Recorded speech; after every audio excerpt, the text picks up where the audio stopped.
pleased you could take the time to get to know us a little bit better. And hopefully, we've got some valuable information we can share. We typically like to get you the freshest information from the field.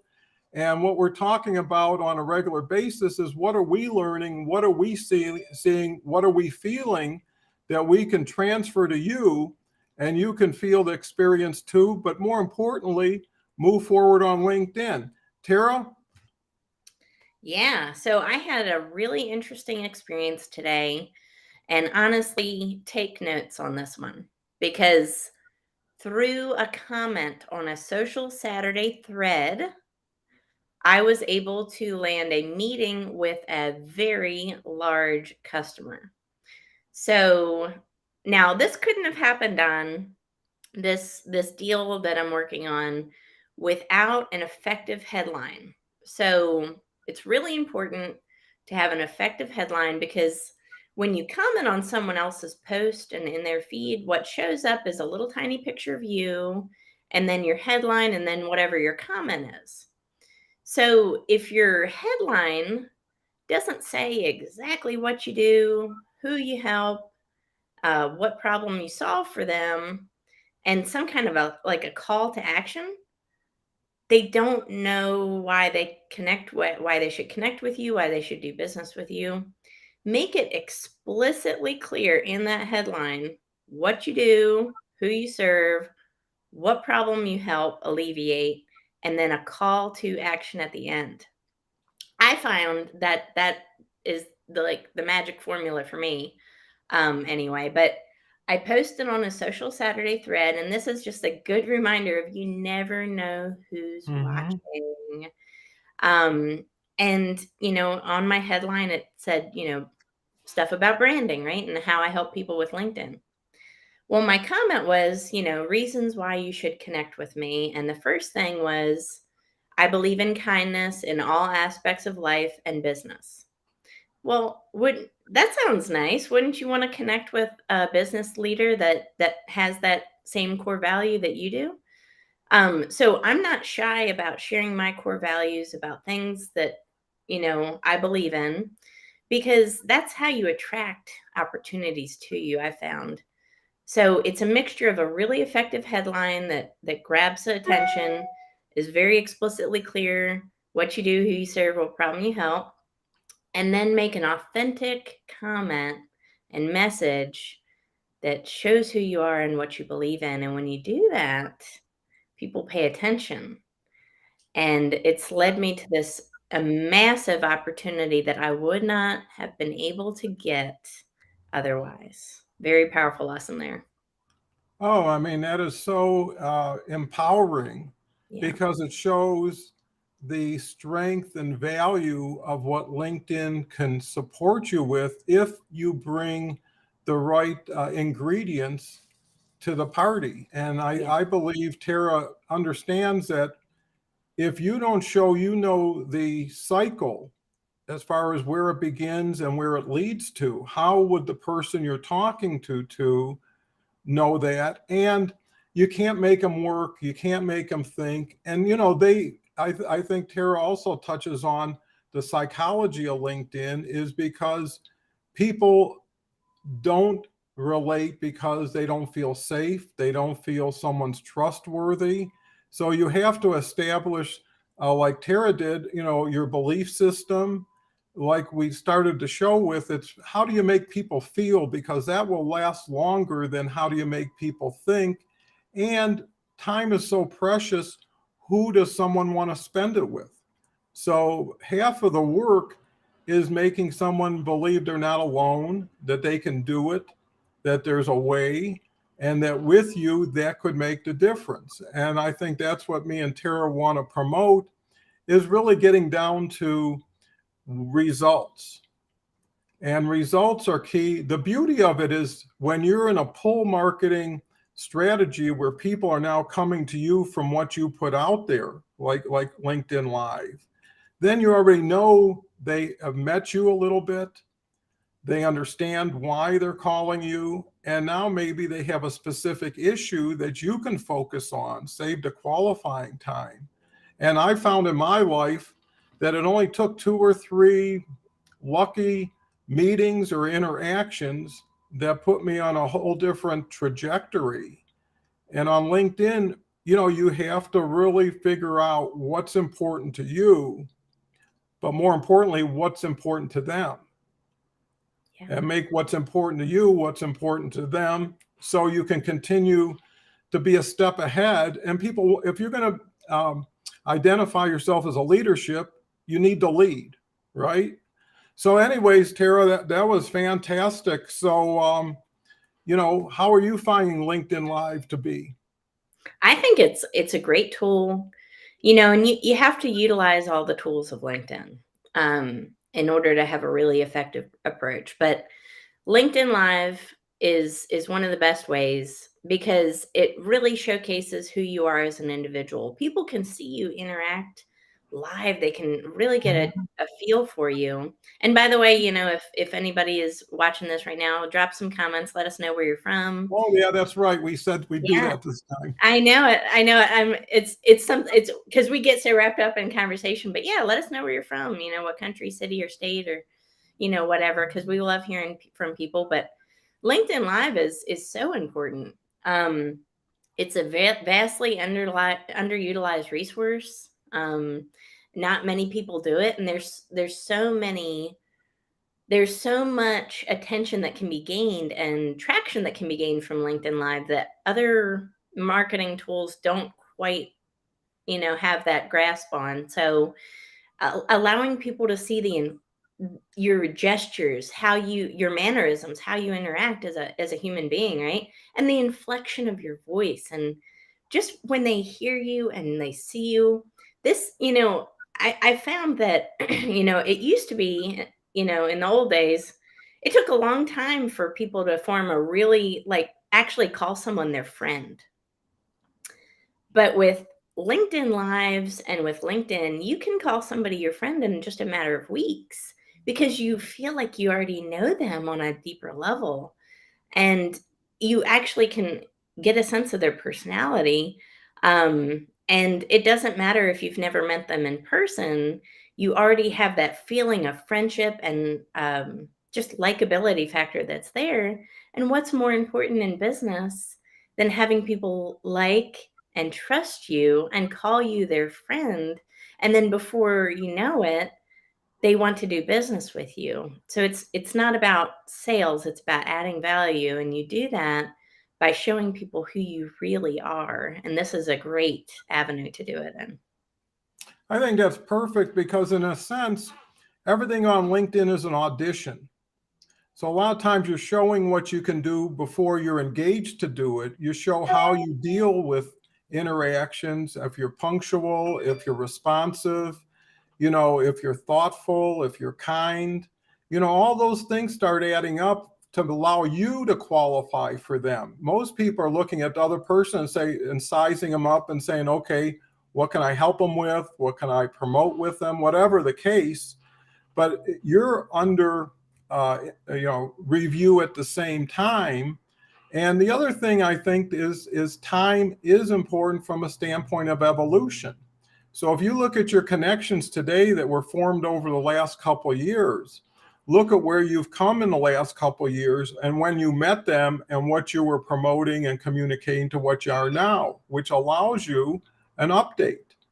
I always have a somewhat templated but personalized outreach, which is, hope all is well. Just wanted to share a quick update. I'm now having great success on LinkedIn Live. I think you'd make a great guest. Where before you'd look somebody up that was a little bit in the past and you say, let's have a Zoom or let's have a call. And the question is, okay, great, let's catch up. But you can only catch up so often, right? So we have to get the catch up unless you get something to put the ketchup on, in a sense. It's kind of waiting for the right stars to align. With this one, you just say, hey, I'd be honored to have you as a guest. There is no salesy thing to it. Plus, it gives you a chance to work together without having to get into what can we do together. It's more into let's do something together and then talk about how it was, right? Because now you can talk about LinkedIn Live, you can talk about the conversation. And if you're really good at what you do, you can make them feel and look really good, which may want them to say, hey, what else do you got? So, anyways, there's marketing in everything on LinkedIn. And the other key is nuance, understanding what words really matter to people, how often to get back to them, how to get back to them, how to keep the ball rolling. And those are things that if you can work on and get your conversion rates way up, then you will have a demand business that now is based on who you want to work with, not can you work with someone. Yeah. So I think it just ties so well together with what Tara's doing, what I'm doing.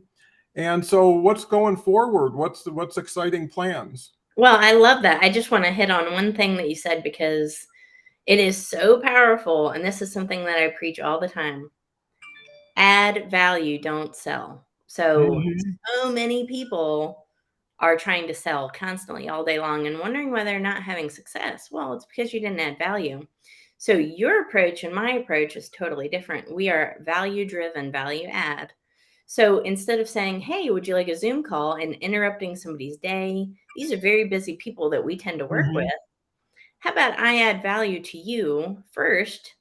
Let's see if there's chemistry. Let's see if we want to work together and see if there's a jive there. And if Mhm. there is, and we do this LinkedIn Live, and if it goes on my channel, it's going to be exposed to 28,000 or more people. Same with yours. If it goes on your channel, it could be exposed to 38,000 or more people. You automatically added value because you created an exposure for that person that they didn't have or Mhm. achieve otherwise. You provided reach and you set them at ease. You're still meeting with that person, but now you've given them a value add that they wouldn't have had otherwise without you. So the key is just add lots of value, layer on that value. And the sale comes when the value is given first. But I think so many times as salespeople, we think sell, then add value. Opposite. We have it opposite, folks. Value, then sell. Mhm. Um, but it starts on that relationship, foundation that you have to have. And if you come to somebody with a genuine approach, then they're going to reciprocate genuinely and, instill that value first and with that other person in mind. But I think that's the keys to success here on LinkedIn. Well, in life too. Mhm. The business world is changing. We want more interaction. We want to know who people are on a deeper level. What better way to do that with LinkedIn Live? And I had one yesterday. We had 258 or more attendees. It was a record for me. Mm. And 77 comments on the LinkedIn Live. It was a record. And I thought, wow, I have figured it out now. I've really mastered in how to add that value and help people. Then the following day, I followed up with everybody that commented and sent them an individualized DM to Mhm. let them know, thank you for coming. Is there anything I can do to add value to you? The response rate, 4 appointments. Wow. And I think that's the key is build a machine Yeah. that's already built on a machine. And, I kind of equate it to something that's pretty simple is if you went to Costco and you see all the sampling that goes on, right? Everybody's given free samples to whatever it is. On LinkedIn, it's the same thing. It's how do you sample your services, your insights, your vision to as many people. And the key to LinkedIn success is sharing, is reciprocity, right? So if you give and you don't get, you already know you're not with a sharer, and that's a good thing to know earlier than later. And if you propose and no one accepts, then it's another reason to move on. The key is if you're coming from a state of abundance, and you feel like there's no limit to the opportunity, there's no reason to restrict. A lot of people think they got the greatest thing in the world, and if they give it out, they'll lose it and someone will take it over. But, you know, Gary Vee, who's pretty popular, said that he gives all of his best stuff away as soon as possible because he knows 95% of people will not take action. So it's not that the information wasn't valuable, no one applied it. And, you know, you really got to get with people who are working if you want to work with them. You know, so go with the active, go with the workers, see what they communicate. See, everybody, it's kind of like playing poker with your hands exposed, because you can see how some people communicate to people, how they respond, what content. The first thing I look at now is activity. You know, when I look at a person's profile in the past, it's like, well, who are they? What do they do? What have they done? Blah, blah, blah. Versus what are they actually doing now? And is that something I relate to? And it could be a great profile, but an awful experiential person. And that'll tell you. But so many people are like, I've got open slots. I'll take whatever fills it. And then in time, I'll fill it better. But that doesn't work that way, because relating to what Tara was saying, that's strictly transactional. If you're selling, you're always selling, right? If you're building relationships, they blossom and expand on their own. And here's the beauty of it. It's not you, and it doesn't have to be only you when you enter with another person. There should be a reason to say, hey, there's a great complement here, or there's a great contrast here, or there's demographics that, to Tara's point, when we combine, we're 65,000 strong versus 28 and 38. And we get better with every episode. So if no one's watching, I'm learning, because after I'm done, I look and say, okay, what can we do better? And actually, we've got some comments. We've got Marcus again.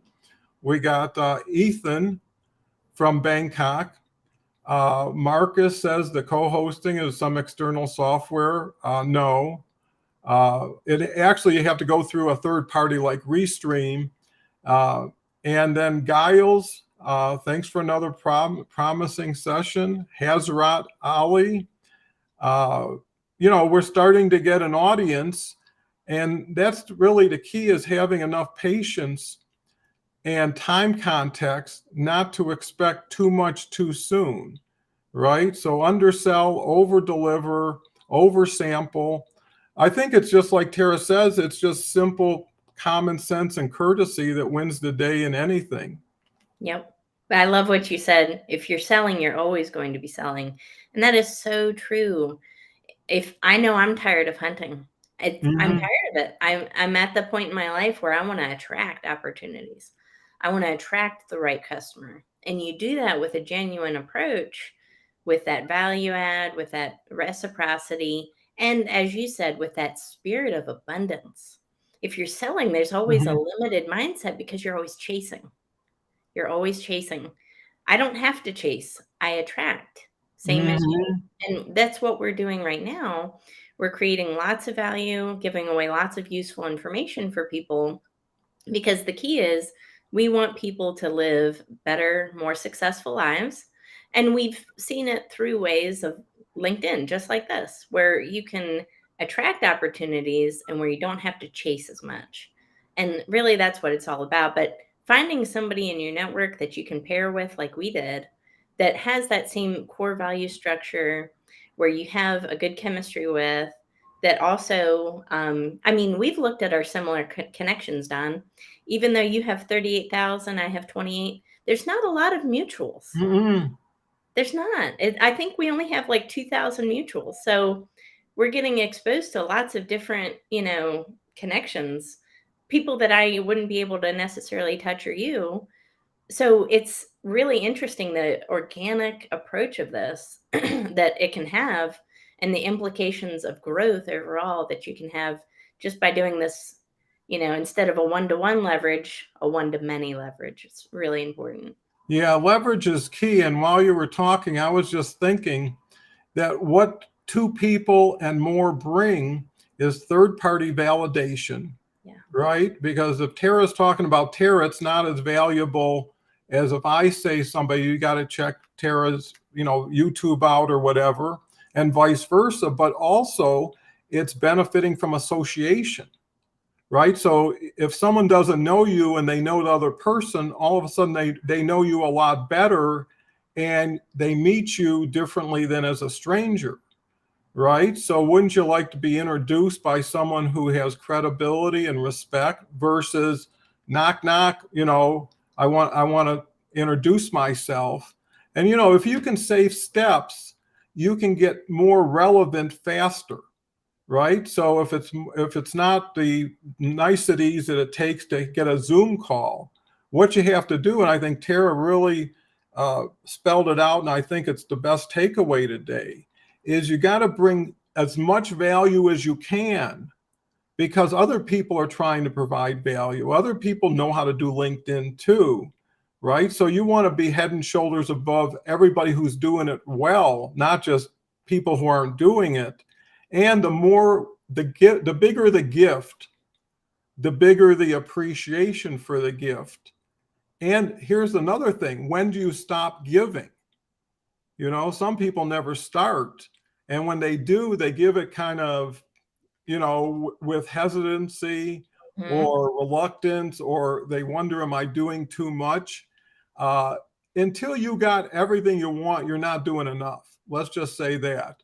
And when it comes to LinkedIn, I look at everybody as like throwing a pebble in a lake. It ripples. Everybody has family, everybody has friends, everybody has future.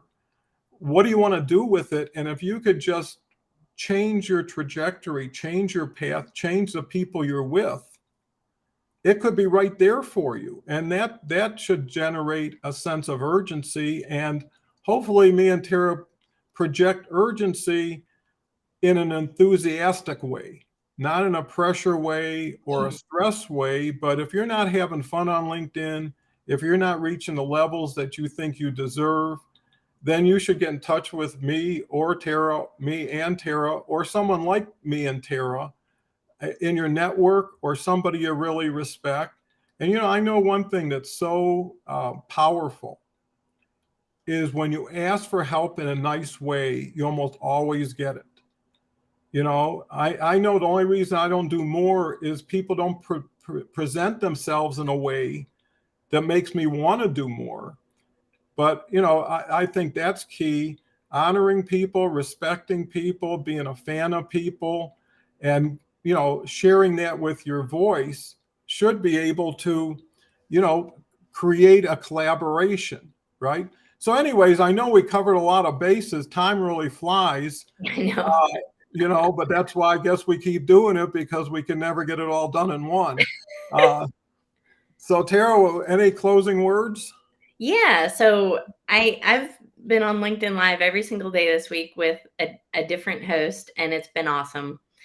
But earlier this week, I was on a LinkedIn Live with somebody from Sweden, and his name's Donnie. So I must have Mhm. a thing for some people named Don. But he said something that was really cool, and he said, "When you ask for money, you get advice. When you ask for advice, you get money." He's so right. So, so true, so simple, but if you really think about it, folks, ask advice, take polls of your audience, you know, figure out what people, if people like your content. Ask people, "Hey, what type of content would you like me to create, or what would you like to see on LinkedIn?" That's when you're going to get a lot of response, because people love to give their opinion. People love to vote. It's just human nature, I think. Hmm. So, ask advice from your audience. If you're not getting a lot of traction on LinkedIn, asking for help is one of the best ways to get that success that you're looking for. Don't ask for money, ask for advice, and the money will come. Yeah, I think, again, there's so many good takeaways on today's show.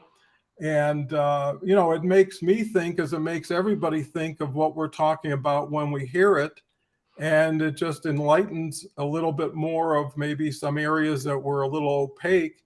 And the key is your voice. And I think in conclusion, the reason why I like LinkedIn Live so much, because your voice plays such a big role. In every other part of LinkedIn, you've got to create, you've got to post, you've got to do all that work. And the other nice thing about LinkedIn Live is that you don't get as many superficial comments, Yeah. right? I get a lot less comments, but they're more relevant. And the people that are reaching out to me, I've already elevated to LinkedIn Live and the people on it, and understand the value of shared knowledge. So with that said, can't say enough about how much I enjoy doing these. And I've been doing one every day for 6 months now. And you just learn and you grow, and it's so much fun, and until you're making a lot of money, you might as well have a lot of fun getting there. So with that said, we'll sign off and hopefully see you on our next episode.